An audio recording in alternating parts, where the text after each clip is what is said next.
Hello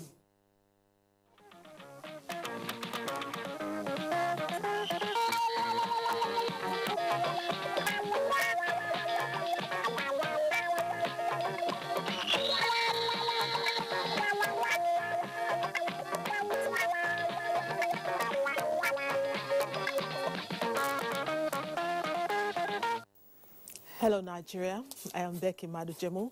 A majestic welcome to Newsline. Yes, royalty is on the line. The Windsors came to Nigeria, met with Mr. President, first-class traditional rulers and entertainers. Do you want to hear Pidgin English in British accent? We have that coming your way. More entertaining reports include an adventure by the Power Bikers we featured in previous editions. This time, they are taking us to brilliant new places. The exciting highlights of the new Yam Festival by a community is among the cultural stories we will share tonight. Then people of another community who were forced to leave their homes because of flooding returned recently to meet an unusual situation. You see, it's a big one this week. Keep it here, please. Let's hear the news now. Happy Sunday, Jume Yusuf. Take it away. Happy Sunday, Becky, and you're looking lovely. Welcome to Abuja. The office of the Vice President, Yemi Osibajo, has described attacks on trader money as an attack on hardworking Nigerians. In a statement by the Senior Special Advisor to the Vice President of Media and Publicity, Laolu Akande, says it is false to insinuate that the scheme was meant for advance vote buying while it was conceived 2 years ago. Akande clarified that beneficiaries of trader money are not required to show their permanent voter's card or any document to qualify for the interest-free loans. This explains why enumeration is done in the open market and wherever traders ply their trade. He disclosed that the trader money, which is part of the government enterprise and empowerment program, is designed to assist petty traders across the country expand their trade through the provision of collateral and interest-free loans from 10,000 naira upwards. The Buhari Media Organization, BMO, has accused the leadership of the Senate for acting the script of the presidential candidate of the People's Democratic Party, PDP, on the social investment program SIP of President Muhammadu Buhari's administration. A statement by its chairman, Ni Akinsiju, and secretary, Cassidy Imaduke, indicates that the probe ordered by the Senate is a ploy to cast aspersion on the social welfare scheme through unwarranted accusations, wondering why members of a political party that claims to be interested in the well-being of Nigerians will be keen on truncating series of programs that have benefited millions of people across the country. It, however, welcomed the move by senators of the ruling All Progressive Congress, APC, to ensure that the Subsidy Reinvestment and Empowerment Program, SHOPI, was also included in the probe, arguing it will give members of the Senate panel, especially those from the PDP, the opportunity to compare between the pro-poor initiative of President Buhari and a program that was elitist in concept and practice. The group is convinced that Nigerians, especially the millions of SIP beneficiaries, would revolt against the conspiracy to abolish the scheme by giving President Buhari a resounding endorsement in next year's election for the continuity of the programs. Meanwhile, the success story in the implementation of Nigeria's social investment program has caught the attention of the international community as a delegation from the Democratic Republic of Congo visits Kogi State Youth Empowerment and Social Support Operation Office for fact-finding. Solomon Ayedihin reports. Seated in the front row are members of the 80-man Congolese delegation to Nigeria, who are in Nigeria to understudy the country's social investment program. They are in Kogi State on the instance of the Office of Nigeria's Vice President and the World Bank to have first-hand information on the state's youth employment and social support operation, which success stories has put Nigeria in international limelight in the social safety net program implementation. For 2 days, the delegation interacted with beneficiaries and had technical sessions with implementers of the program. We have learned just in 2 days how you have made the last first. We have learned how you get the views of those who are living at the margin of society. Kogi State government has given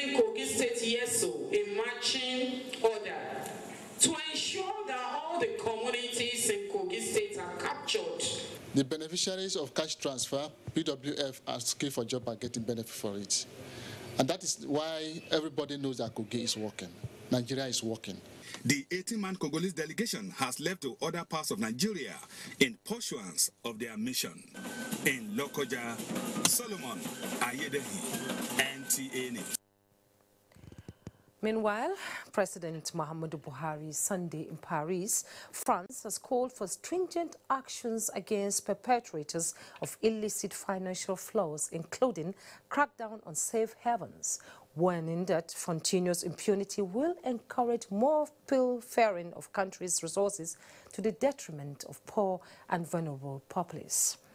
Speaking at the first edition of the Paris Peace Forum held on the sidelines of the centenary of Armistice Day, President Buhari says Nigeria has strengthened its law and institutions to fight against corruption. Fast-track recovery of stolen assets and punish offenders, urging more commitment from governments and international institutions. He noted that illicit financial flows pose a risk to the realization of the Sustainable Development Goals, SDGs, as many countries grapple with the challenge of gathering resources to improve their Human Development Index, while a few privileged individuals continue to exploit the weakness in financial systems. Meanwhile, efforts of the federal government towards tackling security challenges in the country may be achieved in a short period of time. National Assembly correspondent Kenneth Nanim reports that the hope is being envisaged on the prospects of a public hearing on a bill for an act to establish defense research and to change the name of National War College to National Defense College. The Senate Committee on Defense, Military Personnel and other stakeholders in this hall are brainstorming and collating views to come up with a super dynamic strategy in dealing with insurgency and other security threats across the country. We are here to get the necessary information and also listen to a variety of opinions while seeking advice as may be necessary. One is to remove the apprehension which the word war connotes to the public on the name of the Defense College and to address all training requirement deficits among security personnel. In view of the prevailing situation in the country, there is no better time than now to set up institutional frameworks to provide the much needed improvement to the current security situation.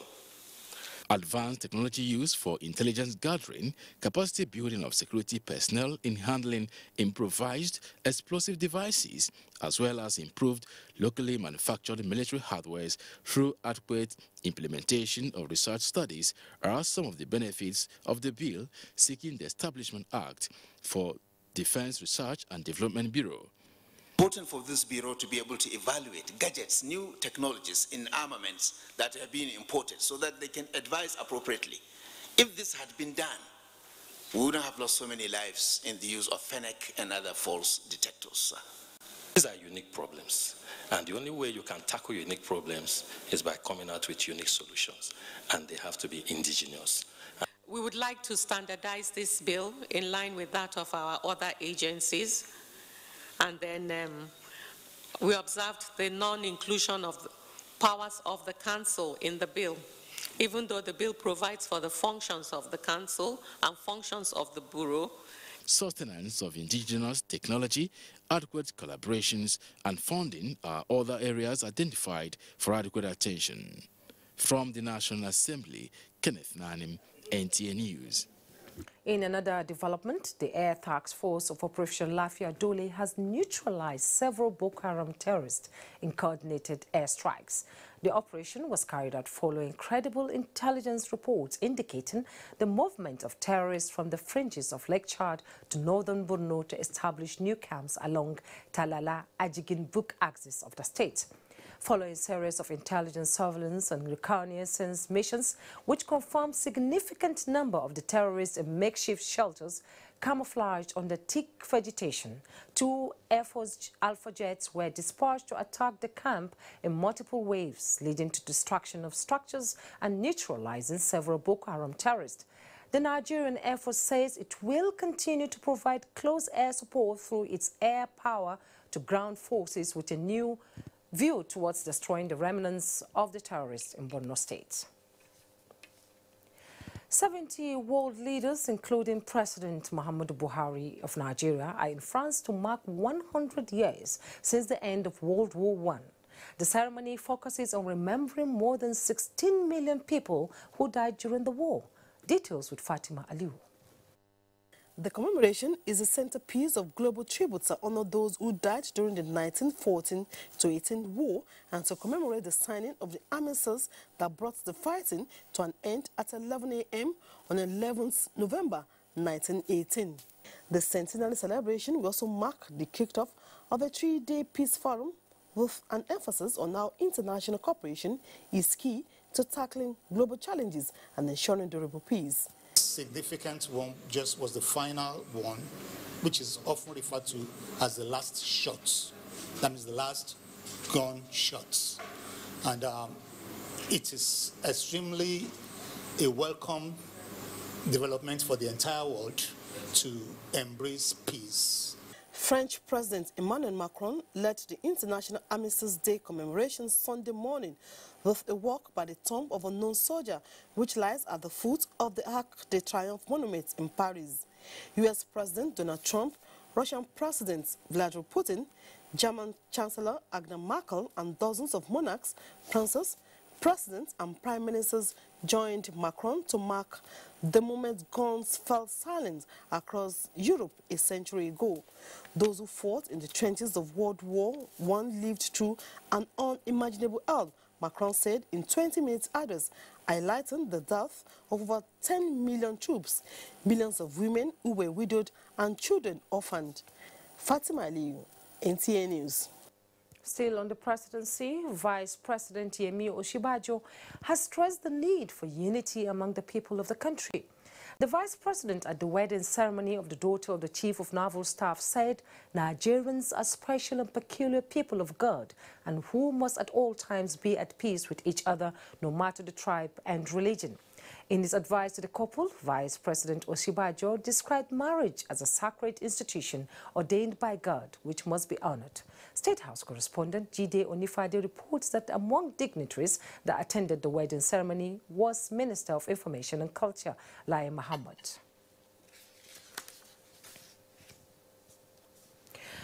The Nigerian Television Authority, NTA, has been conferred with the 2018 National Assembly Award for its laudable coverage of the legislature as an arm of government.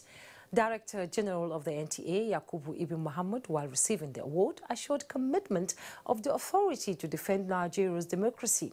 National Assembly correspondent Abdullahi Aminu reports. The National Assembly Awards focused on assessment and recognition of Nigeria's parliamentarians and their partners who are providing complementary achievements in the project Nigeria's democracy. The corporate award to NTA, which is a recognition of its legislative coverage, was received by Muhammad Kuda Abubakar on behalf of the Director General NTA, Yakubu Ibn Muhammad. Chief of Army Staff Lieutenant General Tukur Yusuf Buratai also received award for his military civil unity initiative, while Nigerian Communications Commission (NCC) was honored for customer satisfaction guarantee. On the part of the legislators, Senator Bala Ibn Na'Allah, Senator Victor Ume, and member Linus Abba received outstanding legislative awards. The Director General of the NTA has told me to say that indeed NTA Parliament and indeed the NTA at large will continue to do more, not just in the legislature, but in all sectors of the Nigerian spheres of life. We can only say that we would look for every opportunity to do more to justify this confidence. Presentations were made on the theme of the ceremony, which is the role of the executive, judiciary, and legislature. Is designed to educate and sustain the core values of the Parliament in democratic ethos and national discourse. Drama on the strengths of unity and diversity of Nigeria as a democratic nation brought to an end the award ceremony. In Abuja, Abdullahi Aminu, NTA News. Now, a quick look at the weather picture across the country. That is it on the news segment. It's back to Becky in Lagos as she takes you on a roller coaster ride on Newsline. Stay on the line. Thanks for staying on the line. We start Newsline tonight with the visit of the current head of the Commonwealth and Prince of Wales, Charles Arthur George, to the country. His last visit to Nigeria was 12 years ago. Now, although his three-day tour started Tuesday in Abuja, he was in Lagos, the nation's commercial capital, on Wednesday.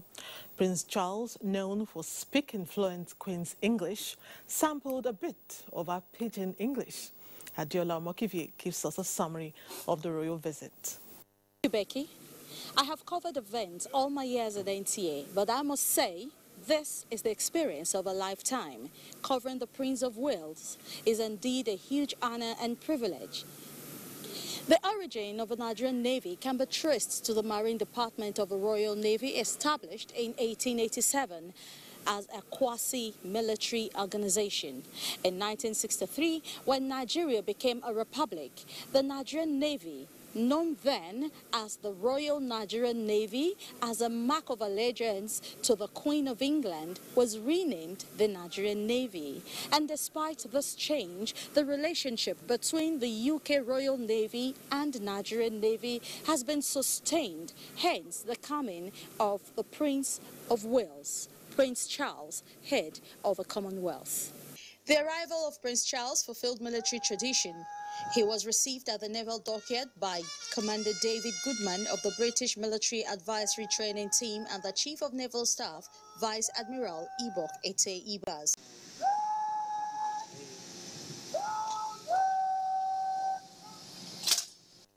The Prince of Wales boarded the NNS Ekulu, which is tasked with conducting general coastal patrol and maritime policing duties within Nigeria's exclusive economic zone.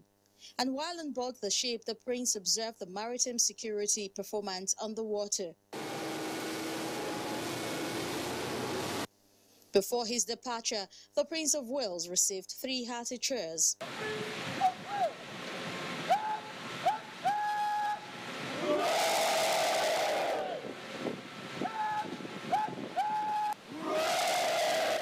The Chief of Naval Staff, Vice Admiral Ibok Ete Ibas, speaks on the significance of the royal visit to the Nigerian Navy and the nation at large. If the maritime space is not well policed, of course, we know that the livelihood of Nigerians depends on the sea. And so our effort is to ensure that we police this sea area and allow free trade so that Nigerians' lives will be better off, basically to ensure that prosperity remains with our people.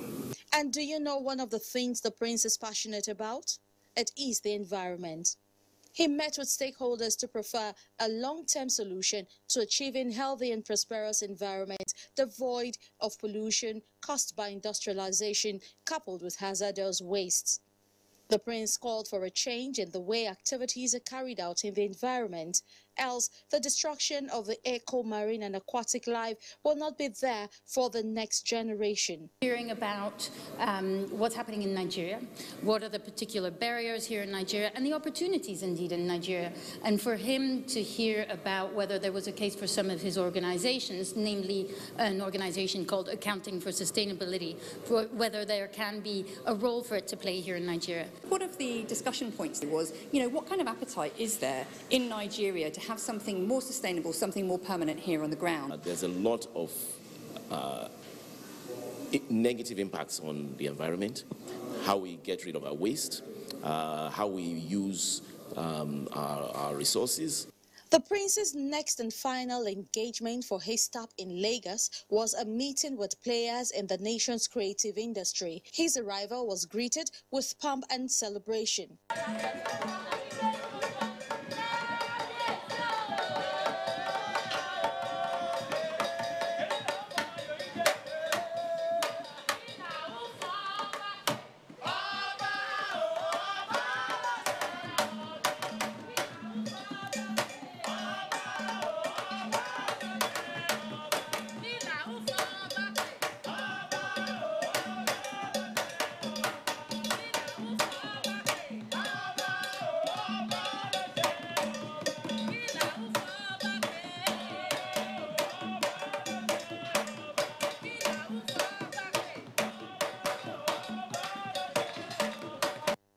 visit of the Prince of Wales was described as apt following efforts by the international community to develop the African entertainment industry through cultural exchange. They see what we're doing, we cannot be ignored.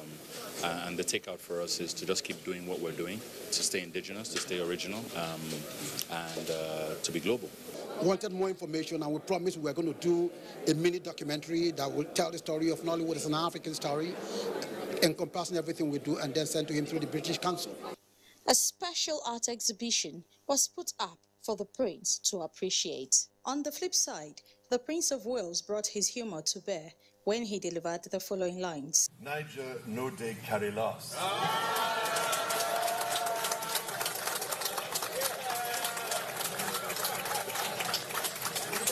Indeed, Niger no dey carry last. Prince Charles knows, the world knows, Niger can never come last.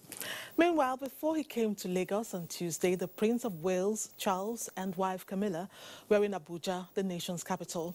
He was received on arrival by President Muhammadu Buhari. That August visit also featured various activities, including a session with the Oba of Benin, Oba Ewari II. The Benin monarch, whose visit to the capital territory was the third since his ascension to the throne, was welcomed on arrival by elated sons and daughters of Edo. The historical relationship between the Benin Kingdom and the British monarchy, which dates back to the 18th century, formed a major part of the discussions between the Oba of Benin and the Prince of Wales, Prince Charles, during the latter's visit to Nigeria. The repatriation of looted Benin artifacts, the Oba says, will enable him establish a palace museum for the promotion of tourism in Benin Kingdom. He sought the support of the Prince of Wales in this regard. Other issues discussed between the royalties include human trafficking, security, and youth empowerment. His Royal Highness was very cooperative, discussed wonderfully well with all of us. Well, you can be sure that we did in our own way. And we are looking forward to receiving cooperation from the British government as much as possible. The Benin monarch thereafter led other traditional rulers to present complimentary copies of a historical compendium titled The Benin Monarch, an Anthology of Benin History, otherwise known as the Benin Red Book. To be signed, sealed, and delivered to your view. Yeah. Yes. This is for the Royal Highness. Thank you. At the end of the royal interaction, the Benin monarch formally returned to Benin City to the warm welcome of his subjects.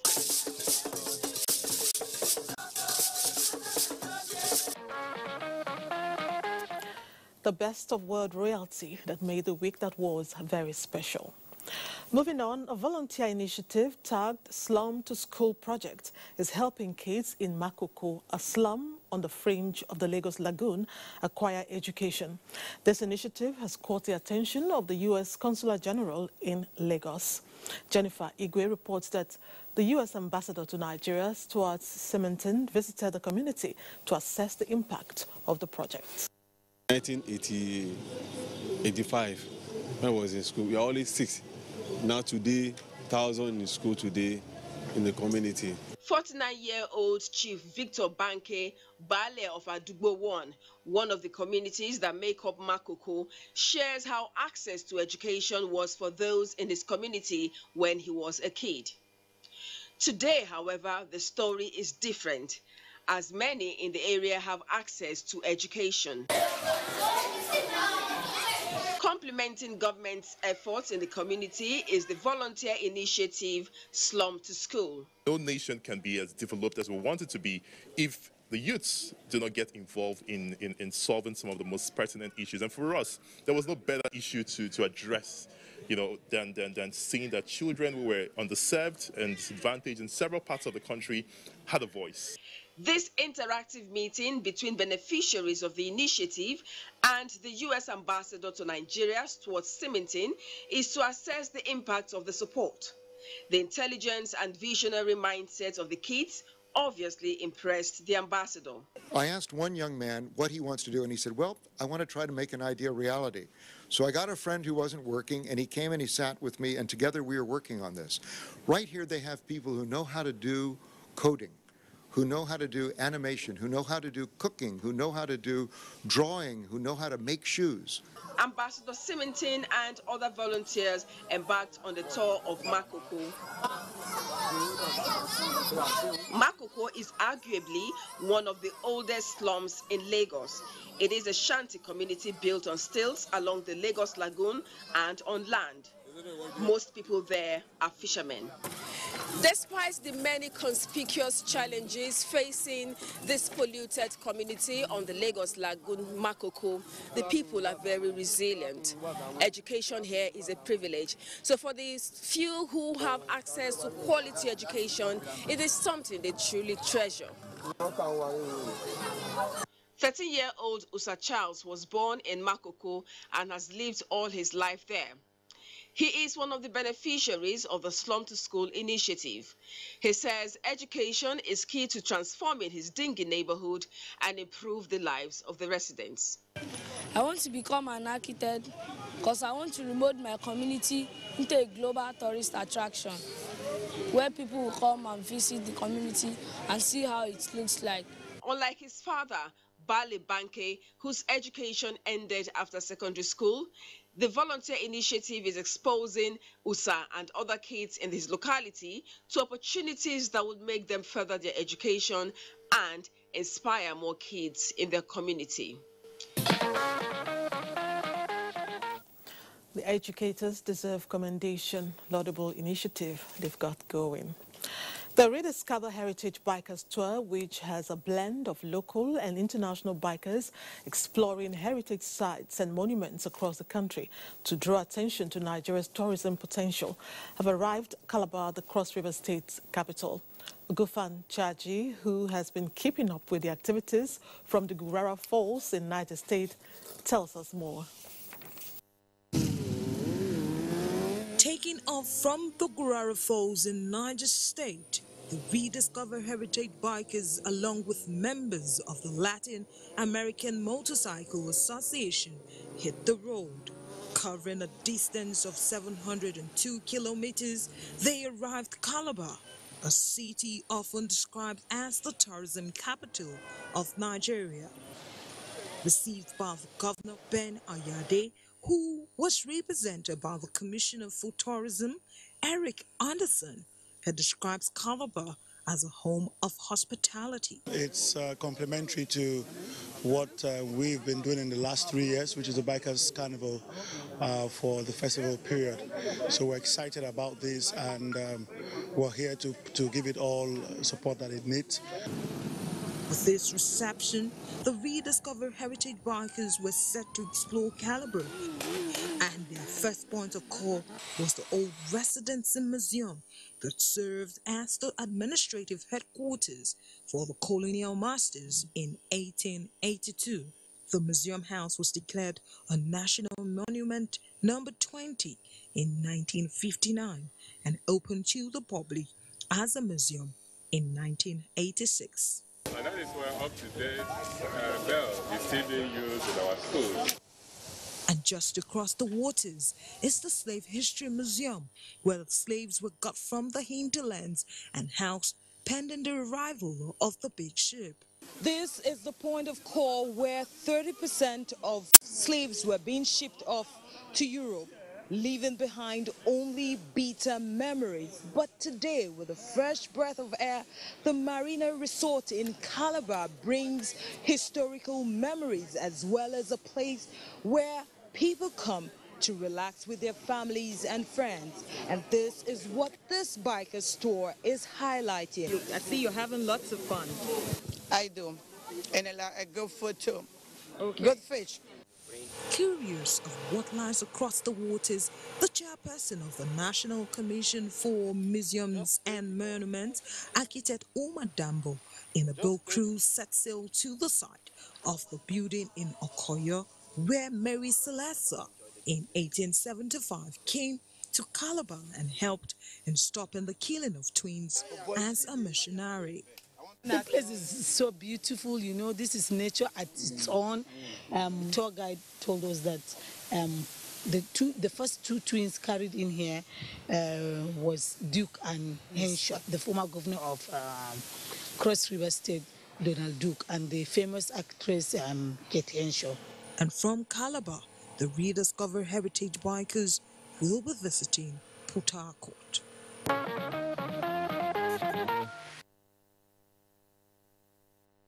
Could be on that adventure. They certainly had fun.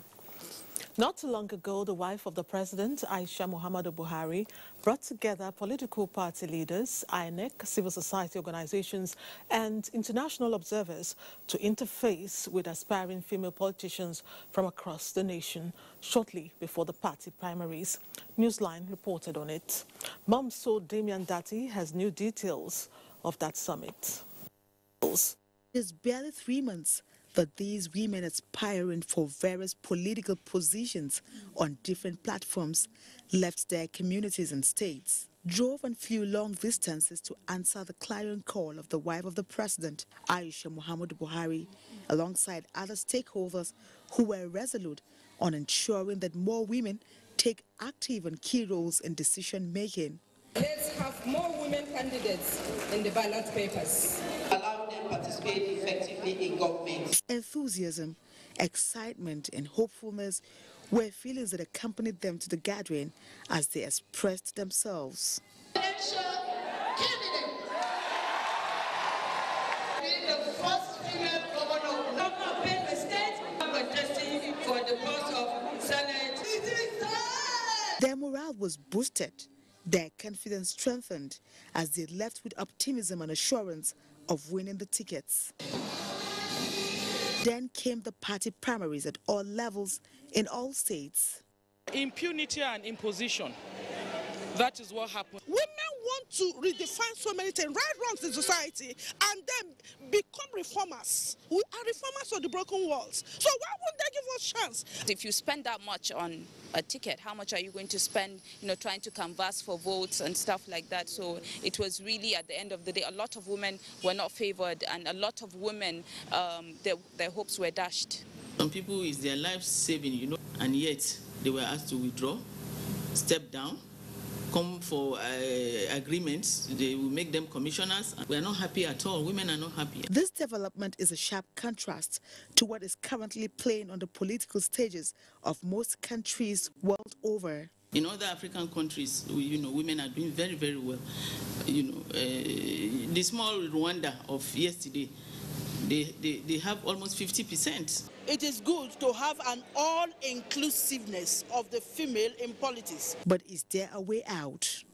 We appeal to any government that will form, any party that will form a government should be able to see that they give them a very strong position and accommodate them in more offices that make them relevant.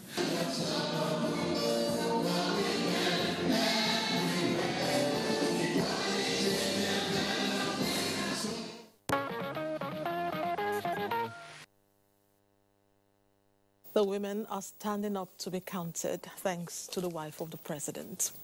Celebrations are up next, but we can only talk about them after we pave way for some messages. Stay on the line, we'll be right back. Welcome back. Leading producer and marketer of drinks in Nigeria, Intercontinental Distillers Limited, has rewarded its distributors across the country at the 2018 award ceremony in Abuja, the Ogun State capital. Some distributors smiled home with mouth-watering prizes for their loyalty to the brand. Let's see how it all went.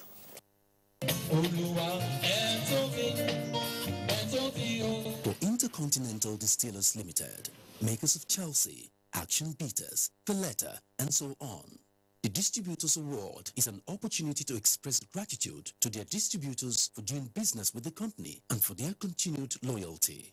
The 2018 edition was held at the Green Legacy Resort in Abuja amidst fun fair.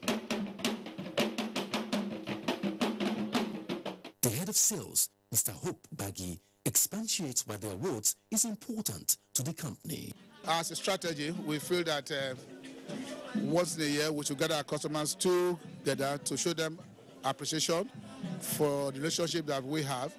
It's our intention that we use this avenue to motivate them, and in the consequence, we expect that they will do now better business with us, and which they are doing. The award ceremony saw various distributors from all over Nigeria winning various cash sums and prizes.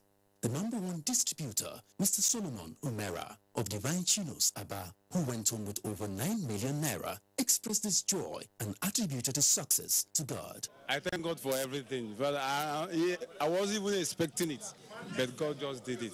I'm so much grateful to God for it. The company is trying. He is one of the best companies in Nigeria that produces the highest quality drinks in Nigeria.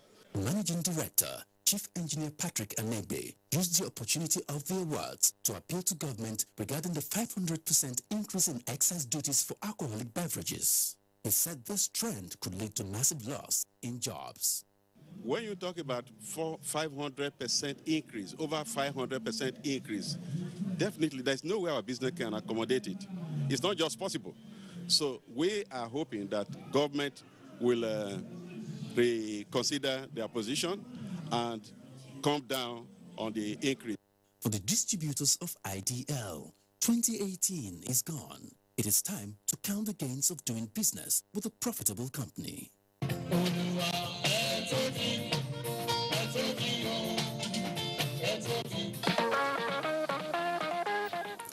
An important group of people recently converged on Nigeria's premier city, Ibadan, the Oyo State capital. They are health professionals who play vital roles in the production of drugs and directives on how to use them. The aim was to brainstorm on new roadmap to broaden their professional expertise. Uche Ugochukwu will tell us how they turned the Oyo State capital into a pharmaceutical hub for one whole week.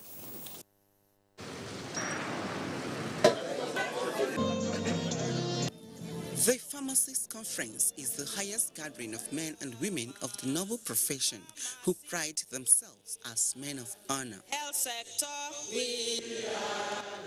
industry. As the umbrella body of pharmacists in Nigeria, established to maintain a high standard of professional ethics and discipline, the Pharmaceutical Society of Nigeria takes a look at the innovative disruption in pharmacy in emerging economies to sustain significance in the face of technology and change, among other presentations. Patients want quality, they want access, they want affordability, and us thinking in a disruptive way, innovatively disruptive way, we can start to close that divide and make our patients and our end users happier, spend a lot more time on prevention as against cure. The farm IT is going to go a long way to solve our distribution problems. Our state is not only health focused, but also pharmaceutical friendly. The 91st annual conference marks the end of the tenure of Ahmed Ibrahim Yakasei, whom members play glowing tribute to,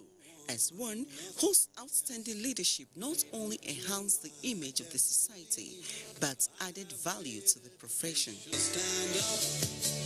Yakasai is one who has systematically systemized the institution called the PSN. Appealing for the constitution of Pharmacists Council of Nigeria and Medical Council of Nigeria. The issue of national drug policy, and I want to appeal again for the government to fund research and development adequately. Elections saw the emergence of Sam Ohuabonwa as the new president of PSN. Our key message is that Nigerians should understand that medicines are sacred items and that the custodian is the pharmacist. Awards in various categories went to pharmacists and pharmaceutical companies, as well as other individuals, including the Oyo State Governor Abiola Ajimobi, Emir of Kano Mohammed Sanusi II as honorary pharmacist. Former Governor of Kano State Ibrahim Shekarau backed the Friend of Pharmacists Award, while NTA's Rabi Abdallah won the PSN Ben Ukwama Memorial Award as the Best Health Correspondent and Editor in 2018. So I'm really glad, I'm grateful. This will spawn me to do more. Other high points of the event was a health outreach to the host community. Kaduna State took the baton as the next host of the conference.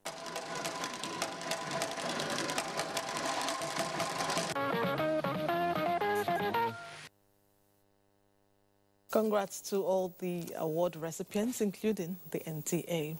Moving on, the people of Akugamboko Ngwa Amaise community of Abia State have celebrated the New Yam Festival in grand style. Chidimma Ndubisi reports that the 2018 traditional inauguration for the King of Crops attracted dignitaries from far and near, including the paramount ruler of Okori Eleme Kingdom, His Royal Highness Apollos Chu.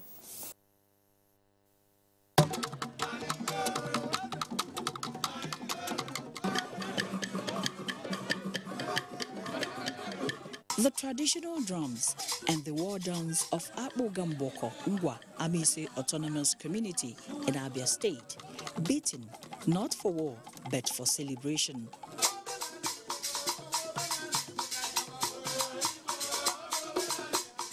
The occasion is the kingdom's New Yam Festival. Yam is one of the richest proceeds that an Ngwa man will celebrate. Any man that doesn't cultivate yam in Ngwaland is not well enough. It's our culture. That is what we learned from our forefathers. The palace of Ezudo I is aglow with colorful attire of a people who are proud to carry on the age-long tradition. The men who understand well the custom of New Yam Festival and its affiliation to agricultural diversification drive of the nation are Governor Okezie Bazo of Abia State and the traditional head of Akugamboko and Obingwa local government area, Eze Eberechi. They explain that the cutting and eating of the new yam, as performed by the son of the soil, Governor Ibazo, has ushered in a new farming season with bountiful harvest in sight. New Yam Festival in Igbo land is a period for thanksgiving to God Almighty for a bountiful harvest. Even as we do that which we need to do in terms of modern day technology of farming, we must recourse to God, whose duty it is, out of his mercy and benevolence, to give us a bountiful harvest. So the two must go together. In the beginning of the year, we went to the farm. Today, as our custom deserves, we are harvesting our crops. Yam is the chief of all crops. I'm urging the Igbos at large and Nigeria to embrace farming. One thing about this festival is that it serves as a platform for uniting people of all ethnicity and social class. Little wonder the king of Okorieleme Kingdom in Rivers State, who is at the forefront of promoting African culture, cultural harmony and interaction among kingdoms, is present at the occasion. He came with members of his cabinet and sees this as an avenue to pay back Eze Berechi's visits to his kingdom. To build up bridges, synergize our strength, keep our relationship flying, keep unity among ourselves, making sure that our community people see that we the leaders, we are together. So let them see, when they see a Rivers man or a layman person, they should see him as a brother. The same way I'll see any of the person in our own place, I'll see them as a brother and treat them the way I treat my people. No doubt, a cultural synergy has been formed by these two kingdoms.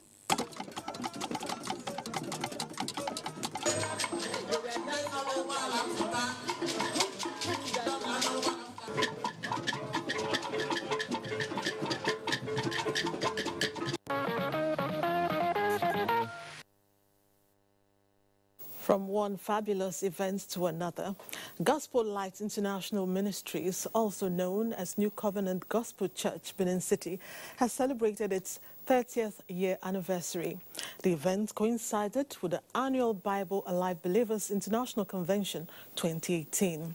Newsline has highlights of the event that was put together for the anniversary. New Covenant Gospel Church started on the 6th of March 1988 with the vision to spread the light gospel of Jesus Christ to rapture the vision, which is replicated in the various arms of the Gospel Light International Ministries. Reverend Felix Ababande, National President, Pentecostal Fellowship of Nigeria, is the General Superintendent with his wife, Theodora Ababande, and a team of well-trained clergy in Nigeria, Africa, Europe, America, assisting to provide a haven for the weak and education of believers with the word of truth through teaching, preaching, training, and mentoring. New Covenant Gospel Church has developed children, teens, youth, men and women, driving the vision over 30 years of its existence. On education angle, the church has established Glim Bible College, Lighthouse Polytechnic, and Covenant Christian Academy. The climax of the week-long celebration was a special Thanksgiving service held at the newly acquired Pinole, a spiritual pilgrimage ground. Archbishop Margaret Benson Dahosa of the Church of God Mission dedicated the Pinole. We dedicate this ground. We ask that this ground will bring forth restoration in the name of Jesus. Edo State Governor Godwin Obaseki, represented by Special Advisor on Religious Affairs Egosa Omowunyi, commended the leadership of New Covenant Gospel Church for its contribution to the society and pledged government's preparedness to assist in the development of infrastructure in the community where the Pinole is located. There were goodwill messages from the Pentecostal Fellowship of Nigeria, corporate organizations, and church branches. We believe that from now, members of this church will bring a new glory to Nigeria and change things in Nigeria. Another major feature of the 30th anniversary was the ordination of pastors, elders, deacons, and deaconesses. The congregation was engulfed in an atmosphere of spiritual revival, worships, deliverance, and prophetic declarations. Gospel artists, among them Nathaniel Bassi, Pastor Kingsley, and the Covenant Praise Choir rendered spiritual soul-lifting songs. The former national president of Christian Association of Nigeria, Ayo Risajefo, and other men of God ministered at Babik 2018. Prayers were offered for the peaceful conduct of the 2019 general elections. We can create a community of light bearers. The church has what it takes to change Nigeria.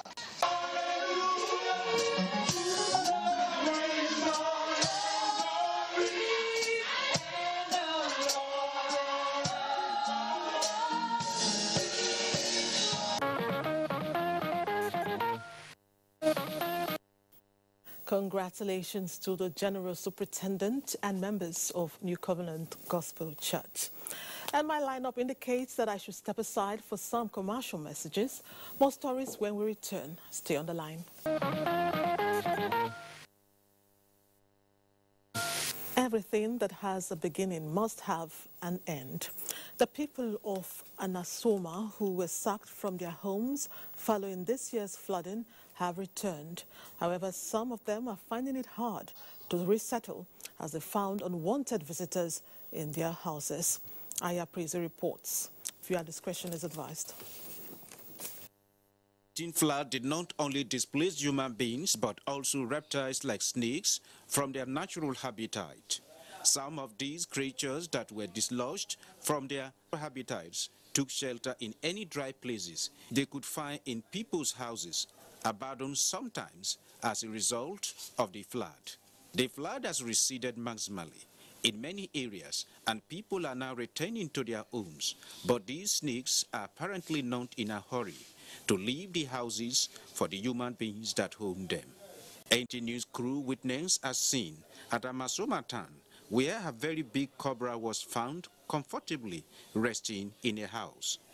Notwithstanding the scene that was curated upon its discovery, this poisonous reptile was unmoved. Not even the noise of people's movement could scare it away.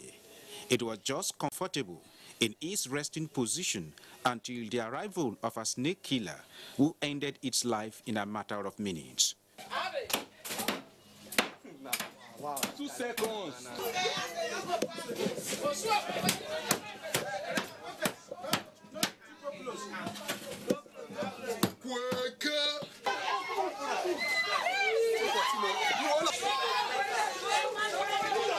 The sight of the cobra raises concerns about the safety of people in such environment, which may be infested with such dangerous reptiles. Residents have therefore underscored the need for flood-impacted buildings and residential areas to undergo proper fumigation before people are allowed to move into their homes to avoid stories that touch. Most of them, I'm sure, they were looking for where to stay, and there was nowhere, and the best they could do was to now start staying inside people's building. In 2012, when flood came, we killed lots of reptiles around this place. So my appeal to the government, we are begging the government, all those materials, all those little assistance that's supposed to go to the grassroots, they should make all those things available for the people so that people can go back home and clean their and fumigate their environment.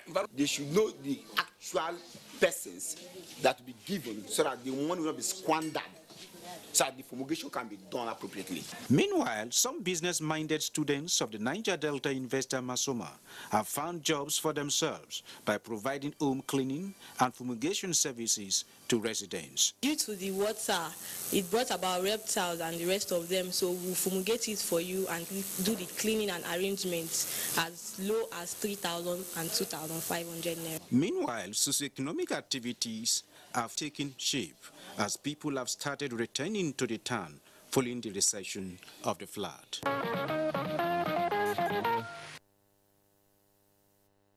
That was quite alarming and scary. We hope they overcome the snakes as they did the flood.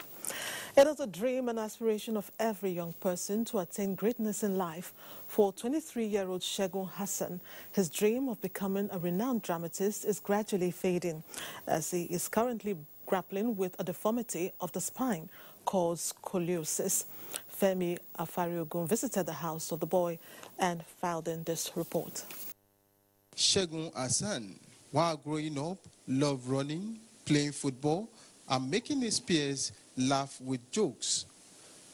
The major signs to his current ailment manifested in the year 2015.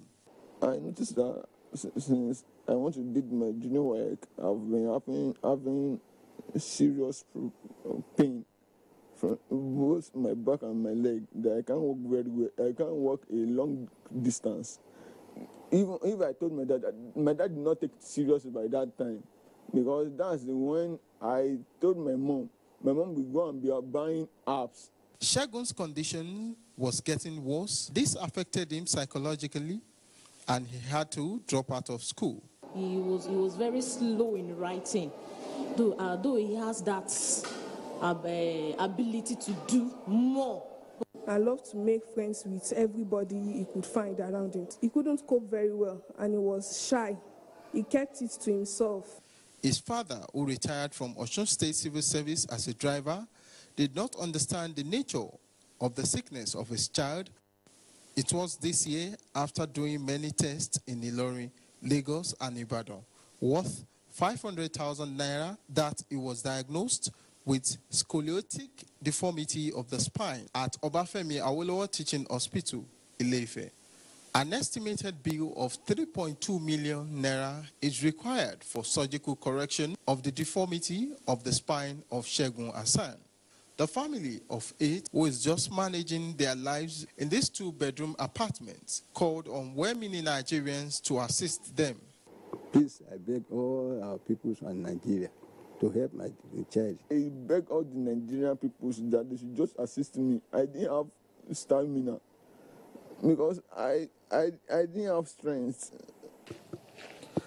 Aside aspiring to be a dramatist artist, Segun's dream is also to one day become the president of Nigeria.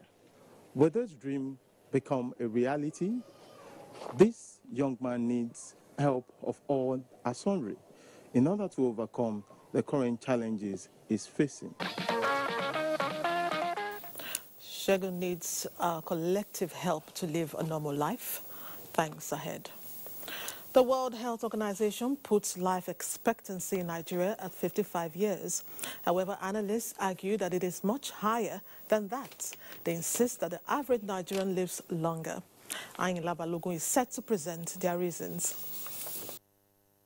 A report of the World Health Organization has it that life expectancy in African context is 55 years. This leaves much to be desired, as many Africans have lived beyond. It's something that is running in our family. Many of us who died, my senior sisters and my senior brothers, they died at the age of 80 plus. You see, it's only at times by accident that you see that our junior ones, they go before us. But in our family, we die at a very old age. Africans have the tendency to live beyond 49, especially because of the natural resources we have, the food, and everything. Naturally, God decided the birth and the death of a human being. I believe a lot of Africans live very old. If you go into the villages and, rural areas, you find 90-year-olds, 100-year-olds. So I think the lifespan being short is possibly genetic or your lifestyle choices. Parameters employed involve deductive reasonings on mortality and morbidity ratios in genders, in neonates, young children, youths, and the aged. Food, nutrition, and dietary habit also form part of factors considered in determining life expectancy for Africans and elsewhere in the globe. Iru in water leaf, this and that is what onion, that is what they normally use then.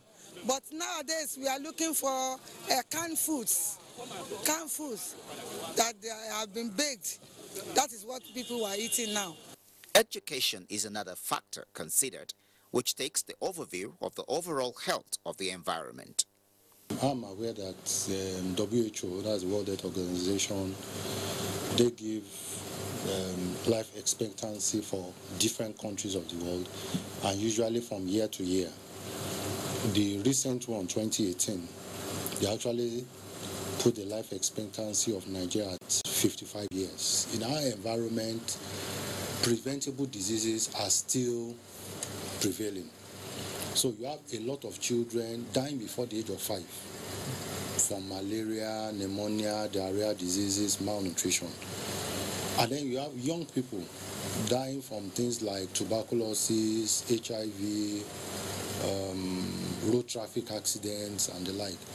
So if you put that into consideration, you discover that many people in Nigeria still die below 5 years. People still die in young adulthood, and just a small percentage actually live up to the old age of 70 and 80. Then, could there be any faults in WHO's report on Africans' life expectancy pegged at 55? I think people live long as long as they take care of themselves, as long as medical facilities are there, as long as they do things moderately.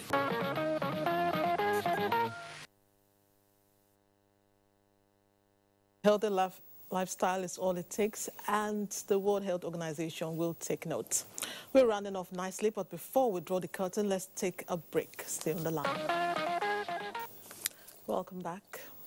President Muhammadu Buhari says the fight against corruption and illicit financial flows can be won if the international community unites and take collective action to crack down on safe havens for corrupt assets.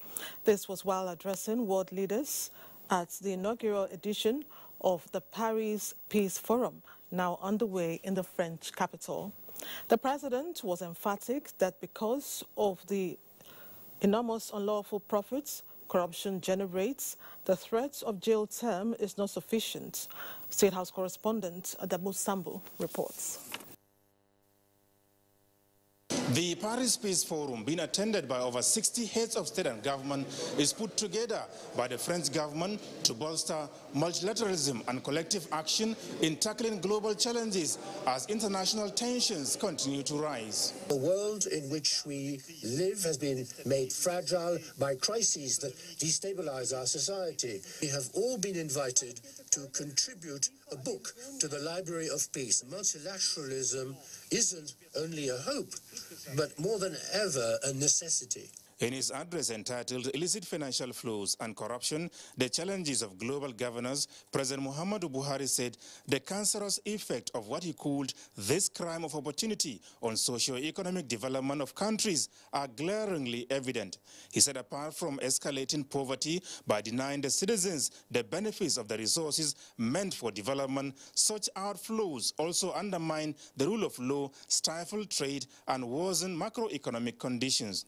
Combating corruption has been a defining feature of the Buhari administration since coming to power, demonstrating zero tolerance for corrupt practices and non-conformity conducts in public life. Foreign Affairs Minister Geoffrey Onyama was at the forum. He's talked about, the various agencies that he has created and that he's empowering, which are being trained to, to address these. And there are also measures that are being taken to block the loopholes and also to make the financial system of government more transparent. He challenged essentially the global community to work together to address the issue of bad governance and also bad governance that leads to illicit financial flows. Using Nigeria's experience, President Buhari told participants that because of the lucrative nature of fraudulent activities, the threat of jail terms no longer deter perpetrators. The point he was making is that what was even more important than punitive measures is restitution for those funds, and their huge resources, should be restituted to the countries, repatriated to the countries, because the developing countries need those funds and those resources for development. And once they are not able to access those funds and to provide a development, then we have the crisis that we have in a lot of countries, the irregular migrations and all the conflicts, a lot of the conflicts and instability we have in all these in our countries. Essentially what he's saying is that a lot of it is due to the economic challenges created by poor governance and illicit financial flows. President Buhari is also advocating sanctions by professional bodies against those he called transactional middlemen who facilitate illicit financial flows. And on the centenary celebrations of the armistice marking the end of the First World War, President Muhammadu Buhari said, although Nigeria was not independent at that time, the fact still remains it had participated actively in the war efforts through the Royal West African Frontier Forces. He therefore paid tribute to the sacrifices and bravery of all those who had fallen in the battle, as well as the pain and suffering of those left behind. From Paris, France, Adamu Sambu, NTA News. Thank you, Adamu. The remains of the late wife of a former traditional ruler in Ogun State, Olori Margaret Ashabi Fatono, have been committed to Mother Earth. The funeral mass in honor of late Olori Fatono, who died at 78, was held at St. Anne's Catholic Church, Ibara, Abeokuta. Lukman Adefeso reports that the chairman board of the Nigerian Television Authority, Chief Duro Onabule, was among dignitaries that graced the occasion.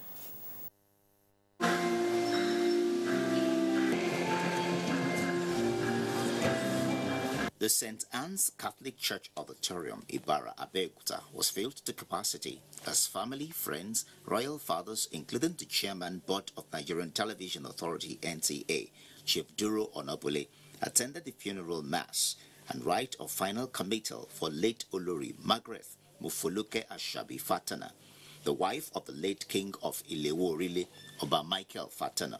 The priest, Very Reverend Father Patrick Obayomi, admonished the congregation to always remember that death is inevitable. Hence the need to be more committed to serving God, be remorseful, and seek for forgiveness of sins, because all humans will account for their sojourn on earth on the day of judgment. He described the deceased as good and committed Christian who held a faith family and lived a fulfilled life. You and I will ask ourselves, if we die today, what will people say about us? What will they say about me? It's not only when people praise you that we know that you have lived a good life. At times people will criticize you because you are doing the right thing. Thanksgiving service thereafter followed.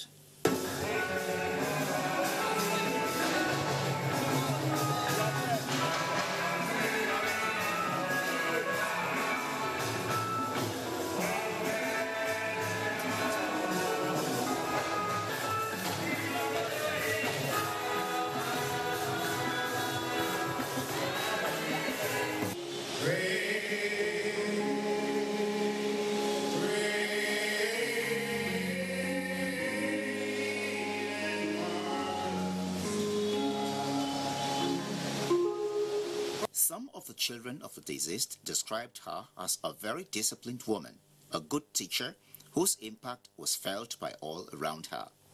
She was just unique, awesome, loving, prayerful. She was everything you could wish for in a mother, and we're going to miss her. Love for God, honesty, truth, faithfulness, and above all, a hunger and a thirst for knowledge. My mom always believed that knowledge is power. And no matter what you do, if you don't have knowledge, you don't have no power. So that was what motto she lived by. Reception was held at OK Event Center, Abuja.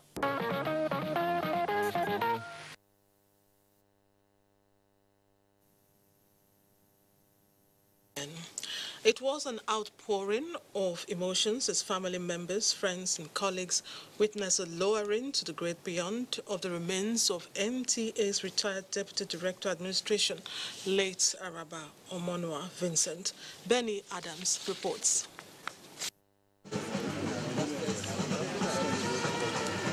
Ashes to ashes, dust to dust was the farewell accorded Mrs. Araba Vincent, fondly referred to as Mama Araba, as her body was committed to Mother Earth. We commit you to God, our Redeemer and Maker.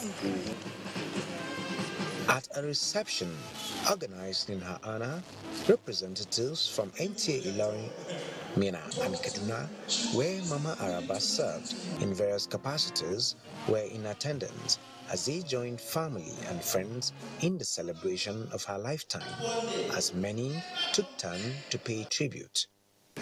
She has left a very high standard for us to keep on, and it is our hope that God will give us the strength, to comply with the good works she has done. My mother was a very great woman. She was a very great mother. She sacrificed throughout her life for us, her children, and not just our biological children. But I missed a sister, a confidant, a good carer, and all the positive things you can say about a person. I share in all the accolades that everybody is putting on her. May her soul rest in peace. At the funeral service held at her mother church, St. Christopher's Anglican Church, Kaduna, the Bishop of the Diocese, Right Reverend Timothy Yahaya, described Mama Araba as a role model who devoted her life to the service of God and humanity. If you don't do what your mother has done, if you don't have a Bible to read, the name of your mother is the Bible you have read, and you cannot afford to fear the kingdom of God. If you do, her testimony will stand against you on that day. Age 74, Mrs. Araba Vincent passed on the 5th of October 2018. She retired from the Nigerian Television Authority as Deputy Director Administration in 2006, having served for 21 years in NTA Kaduna and later as General Manager, NTA Ilorin and NTA Mina respectively. lot of them came. Late Mrs. Araba is survived by her husband, retired Colonel Eddie Vincent, 5 children and 11 grandchildren.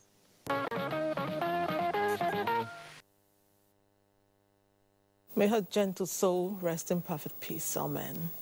Now it's time to draw the curtains. We must go. Thanks for staying on the line. See you same time next week. Meanwhile, Alibaba is in the studios. He's repping Benue big time. Yes, the tea people, I'm representing them. Because the best of the yams are coming from there this season. Oh, really? Yes. Please, add me to the equation. Okay? Don't forget. Thanks. Have a great week. Yeah. From me, good night and God bless Nigeria.